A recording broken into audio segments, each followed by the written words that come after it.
Have you ever just stopped and thought about all the wild stuff your body does completely on its own?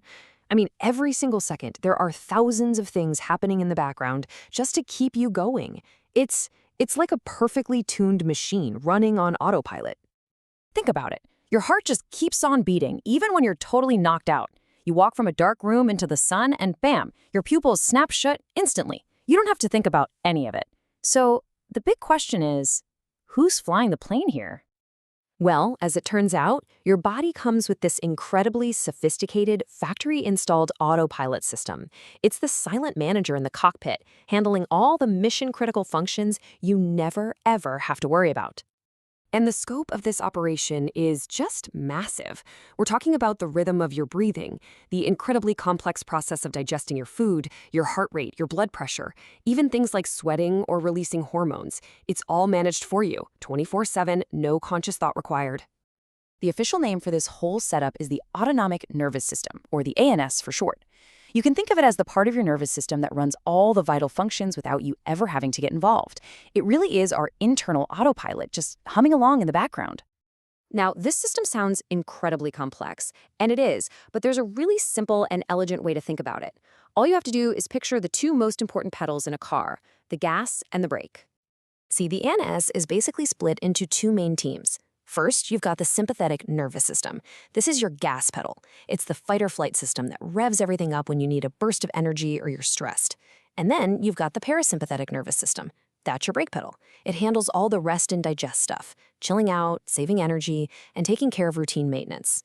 And these two are always working against each other, creating this perfect balance. And this shows that balance perfectly.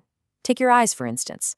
The gas pedal, the sympathetic system, makes your pupils huge to let in more light when you're on high alert. But the brake pedal, the parasympathetic, shrinks them back down when it's time to relax. Or look at the heart. Gas pedal speeds it up, brake pedal slows it down. It's this beautiful push and pull happening all over your body all the time. So, how exactly are these gas and brake signals getting to all the right places? Well, the system doesn't use words or electrical wires. It speaks a kind of chemical language.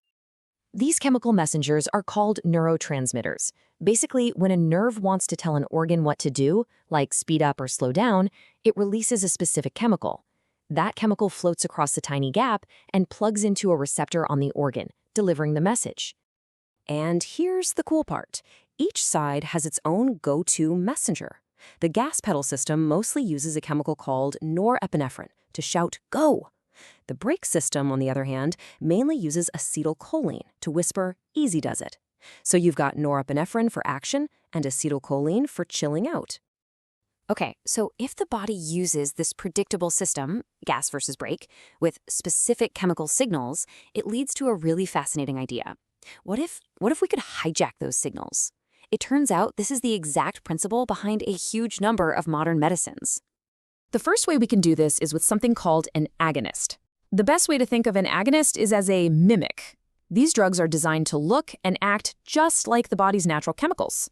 So when an agonist drug gets to a receptor, it plugs right in and turns it on, basically pressing the gas or the brake pedal for you. And the second way is with an antagonist. If agonists are mimics, then antagonists are blockers. An antagonist drug also fits into the receptor, but it just sits there. It doesn't do anything. But by sitting there, it physically blocks the body's own natural chemicals from getting in. It's like putting a block of wood under the pedal so it can't be pressed at all. So this is it. This is the key to everything. When you combine those two ideas, gas versus brake and mimic versus blocker, you get 4 basic ways to hack the entire system. You can press the gas using an adrenergic agonist. You can block the gas with an adrenergic antagonist. You can press the brake with a cholinergic agonist, or you can block the brake with a cholinergic antagonist. This simple grid right here explains the core mechanism of dozens and dozens of common drugs. All right, let's put this framework into action. Let's look at some real-world examples of how medicine gives us a manual override for the body's autopilot. First up, an asthma attack. So what's the problem here?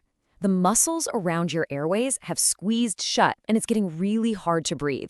We need a way to force them to relax. Okay, so what's our move? We know the gas pedal, the sympathetic system, is what normally relaxes those airways.